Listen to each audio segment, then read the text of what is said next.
There are moments in life when God chooses to open the windows of heaven and pour out blessings in ways we did not expect. Sometimes that blessing comes in the form of opportunities, sometimes favor, and sometimes financial increase. But remember this, not every blessing is just a gift. Some blessings are a test. When money comes from God, it does not simply add to your pocket. It reveals what is hidden in your heart. Whenever God elevates you, He observes how you respond. Some people think increase is a sign to speak loudly, show their success, or prove something to the world. But divine increase was never meant to be displayed. It was meant to be stewarded.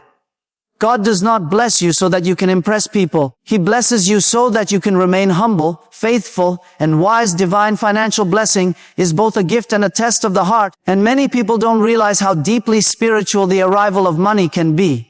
When God increases your provision, it is never random and never accidental. God does not drop financial blessings into someone's life without purpose, direction, or spiritual intention. Whenever God chooses to elevate a person, He first observes the maturity of their heart, the purity of their motives, and the humility of their spirit.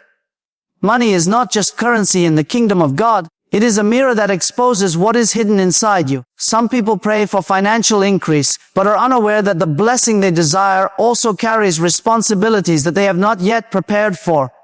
God does not test you to break you. He tests you to reveal you. And when the test arrives disguised as money, favor, or financial opportunity, it shows whether you can be trusted with more, or whether you still need refining before promotion. A divine financial blessing always exposes your relationship with God. If money makes you forget God, then the blessing becomes the doorway to spiritual weakness. If money brings pride, then it reveals immaturity. If money leads you to depend on yourself rather than the one who gave it, then it becomes clear that the heart was not ready.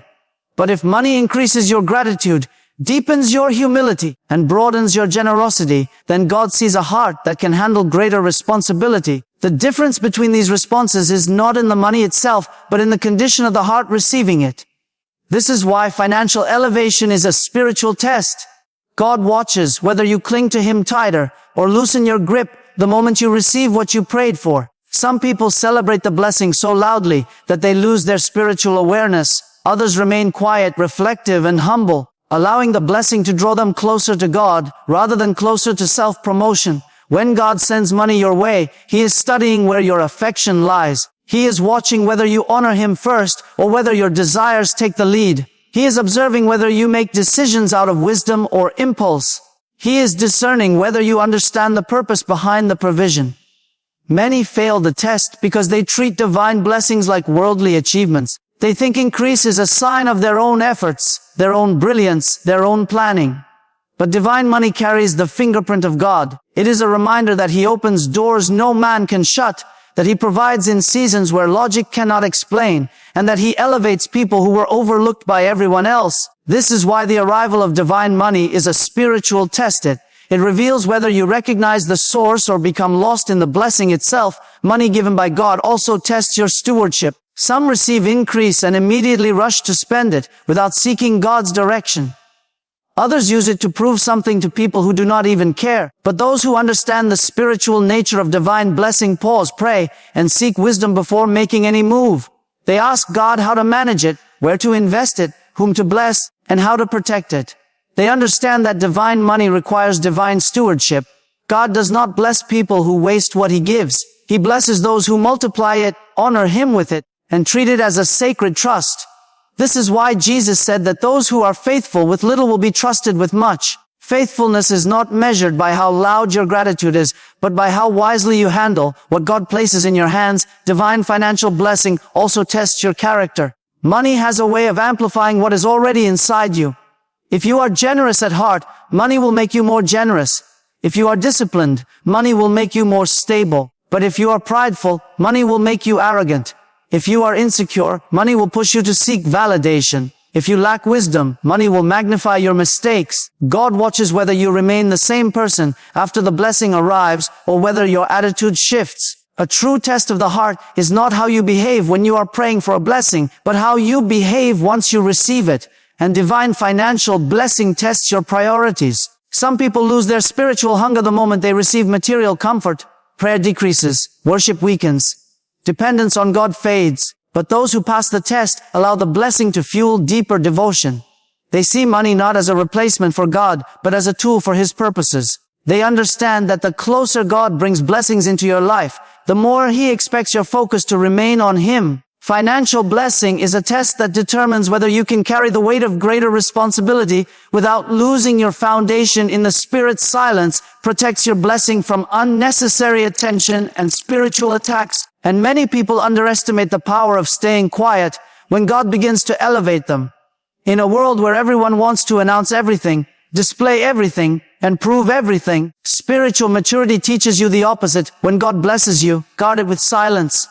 The moment God increases your finances or opens a new door, your first response should not be to tell everyone. Your first response should be to protect what He has placed in your hands. Not every blessing is meant for public consumption. Some blessings require solitude, reflection, prayer, and a season of hiddenness before they can be revealed. The reason silence is so important is because blessings attract attention, and attention attracts both genuine support and hidden envy. When people do not know the details of your progress, they cannot sabotage it. When they do not understand the depth of your increase, they cannot develop strategies against it. There are spiritual battles that begin the moment you start talking too much. There are doors that close not because God intended them to, but because you exposed your plans to people who were never meant to hear them. Silence becomes a shield that guards your blessing from unnecessary interference. Even Jesus often instructed people to remain silent after miracles because He understood the spiritual sensitivity surrounding divine interventions. Silence also protects your mind. When you speak prematurely about what God is doing, you open the door for unnecessary opinions, doubts, and negativity. Some people will discourage you, not because they understand your assignment, but because they cannot imagine it for themselves. Some will plant seeds of fear that slowly weaken your confidence. Others will question your capability or intentions. When you stay quiet, you keep your heart free from the noise of external voices. You give space for God's voice to be the loudest. Silence allows your spirit to align with God's plan before the world tries to alter it. There is also deep wisdom in not revealing the extent of your financial increase. Money has a strange effect on people. It changes their tone, their expectations, and even their motives. Some will draw closer, not out of love but out of advantage. Some will suddenly become critics. Others will begin to measure your life by their limited understanding. Silence protects you from relational distortions. It helps you differentiate between those who love you for who you are and those who are drawn to what you have. When God blesses you, you need clarity, not confusion.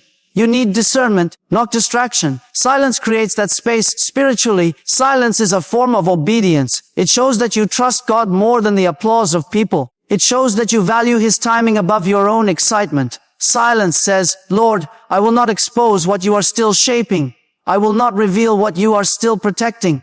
I will not speak about what you have not finished.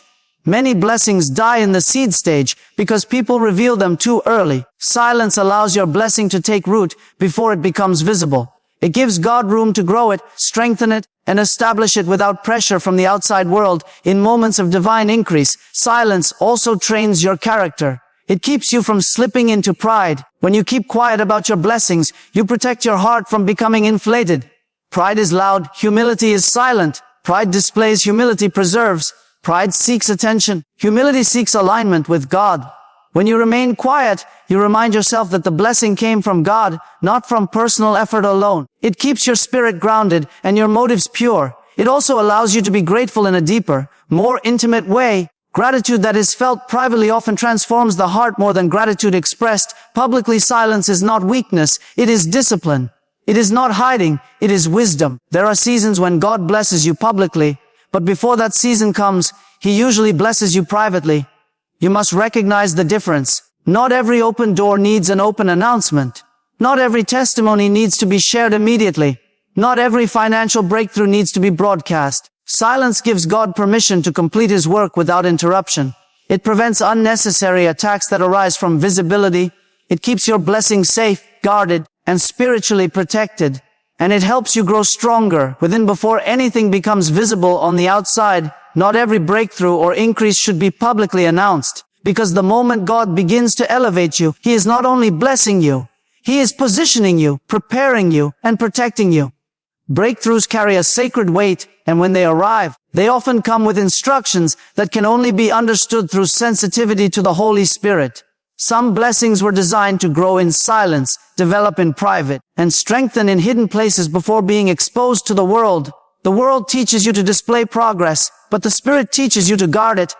The world praises loud success, but heaven honors quiet obedience. When God opens a door, the wisdom of heaven whispers, "Do not announce it yet. Let me finish what I have started."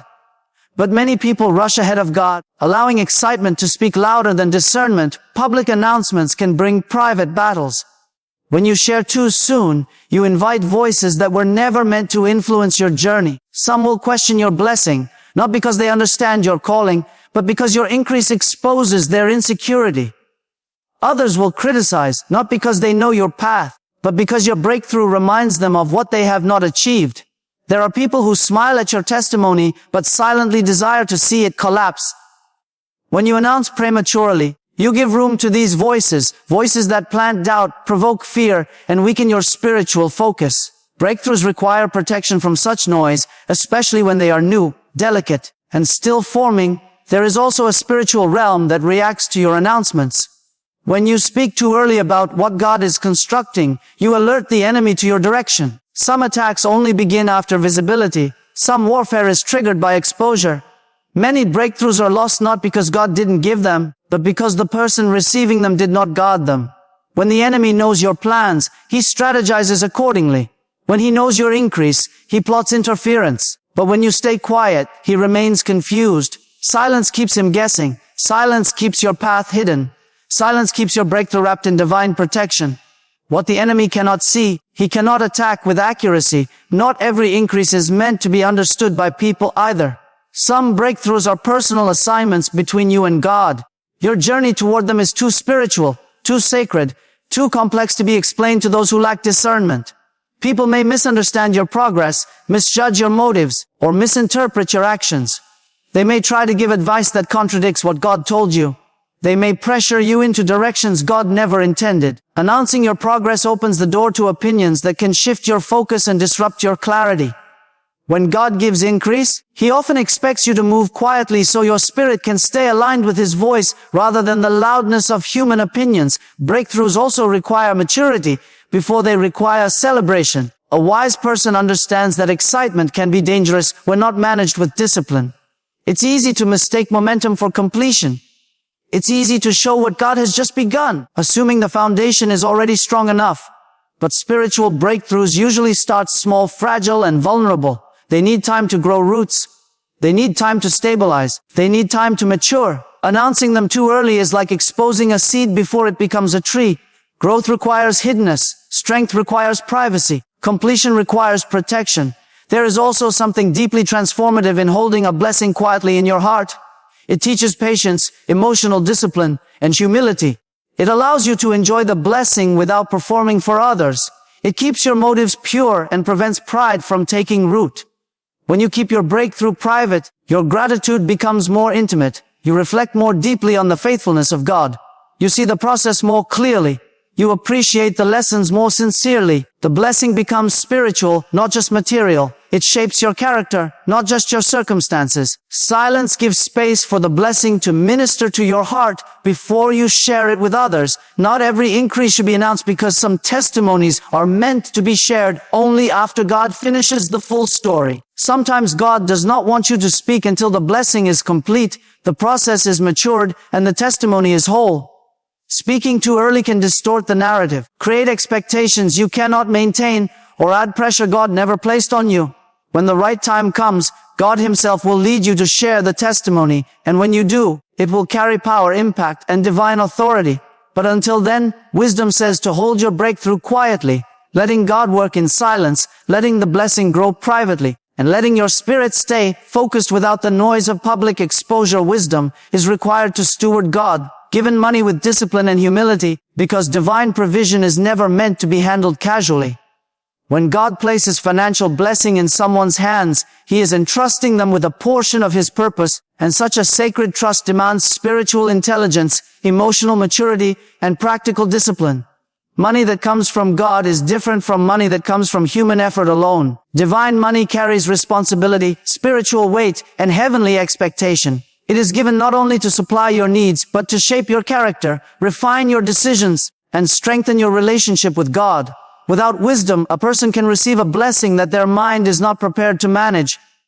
Without discipline, they can mismanage something God intended to multiply. Without humility, they can destroy what God intended to use for greater influence. Wisdom begins with recognizing that the blessing is not yours. It is God's, entrusted temporarily into your life. This awareness keeps your heart soft, your attitude grateful, and your decisions careful. People often pray for financial miracles, but forget that every miracle demands management. God examines how you handle the increase. Do you waste it? Do you boast about it? Do you invest it properly? Do you honor God with it? These questions reveal the level of wisdom operating in your life. Many lose their blessing because they treat divine provision casually. Others lose it because they let emotions rule their decisions. But wisdom teaches you to slow down, think clearly, seek God, and plan responsibly. It tells you not to rush into spending, not to impress people, and not to let excitement override discernment. Wisdom also teaches you that financial blessing is seasonal. Some seasons bring increase, others bring preparation. When God gives you extra, it is often meant for future assignments, future responsibilities, or future challenges that you cannot yet see. Without wisdom, you may consume what God intended you to preserve. Without discipline, you may spend what God intended you to seed. Without humility, you may misuse what God intended you to multiply. Wisdom helps you see beyond the moment. It helps you recognize that divine money comes with divine timing, divine purpose, and divine strategy. It prevents you from living impulsively and trains you to live with intention. Divine financial blessing also requires the wisdom to remain humble. Money has a subtle way of inflating the ego. It can make people feel self-sufficient, independent, and proud, as if their success came entirely through their own strength. But humility keeps your heart aligned with God. It reminds you that the blessing is grace, not achievement. It teaches you to give honor where honor is due. Humility protects you from making decisions that are driven by pride, comparison, or competition. It prevents you from seeking validation through possessions. It shields your heart from the illusion that money determines your worth or identity. A humble heart remains teachable, correctable, and dependent on God, regardless of how much wealth increases. Wisdom also teaches you stewardship in relationships. Not everyone should know the details of your increase. Not everyone should be given access to your financial world. Without wisdom, you can find yourself surrounded by people who take advantage of your blessing, drain your resources, or manipulate your generosity. Divine money must be handled with boundaries. You must learn to help without enabling, to give without being exploited, and to bless without losing discernment. Wisdom helps you differentiate between genuine need and emotional manipulation, between those God asked you to help and those you are helping out of guilt or pressure. Divine provision must always be guided by divine direction. Another dimension of wisdom in financial blessing is learning when to sow. God often gives seed to the one who knows how to plant. Some financial increases are not meant for spending. They are meant for sowing. Wisdom teaches you to recognize divine opportunities to support God's work, to bless the poor, to uplift those in need, and to invest in places where God's presence is moving. Sowing under God's direction opens doors that human strategy cannot. It multiplies what you give away. It transforms your finances into a spiritual instrument that carries eternal impact. Discipline is also a major part of wisdom. Having divine money does not excuse you from managing budgets, avoiding debt, and practicing self-control. Some people lose what God gave them because they refuse to develop habits that protect their finances. Discipline guards your resources. It teaches you to save, invest, plan, and prepare. Without discipline, blessings leak away quietly through unnecessary spending. Without discipline, financial growth remains temporary. Wisdom and discipline walk together. One shows you what to do, the other gives you the strength to do it. When God gives you money, He is not only blessing you, He is training you. He is shaping you for greater responsibilities. He is preparing you for larger assignments. He is teaching you how to carry weight without collapsing, how to handle success without losing identity, and how to remain faithful without becoming prideful. Wisdom becomes the foundation that allows the blessing to grow instead of disappear, to multiply instead of shrink, and to glorify God instead of glorifying self. Money magnifies your character. Humility grows it, pride destroys it, and this truth becomes clear the moment financial increase enters a person's life. Money does not change who you are, it reveals who you already were. It exposes the hidden corners of your heart, the real motives behind your actions, and the true condition of your spirit.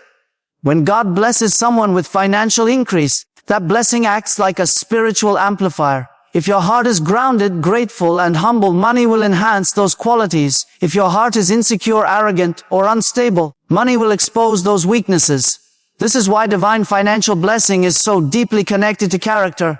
God is not simply watching what you do with money. He is watching who you become because of it. Humility is what protects a person when increase comes.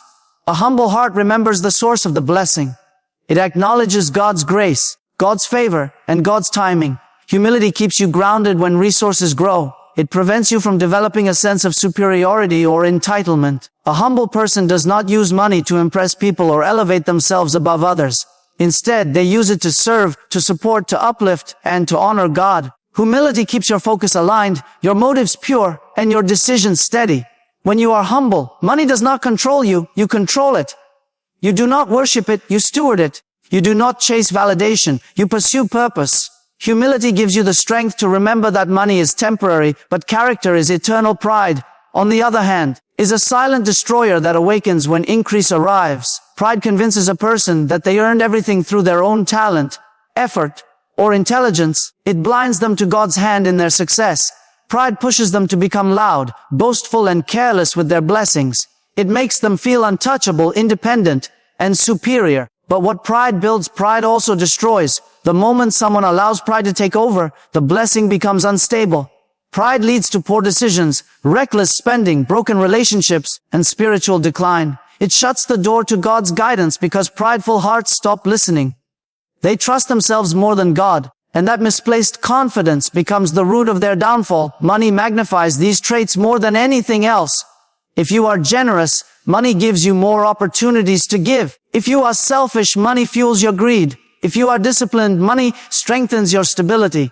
If you are impulsive, money intensifies your recklessness. If you are grateful, money expands your gratitude. If you feel insecure, money tempts you to hide behind possessions, status, or appearance. The increase does not create these traits. It simply brings them to the surface. This is why God often waits to bless someone financially until their character is mature enough to handle the weight of increase. Money also magnifies how you treat people.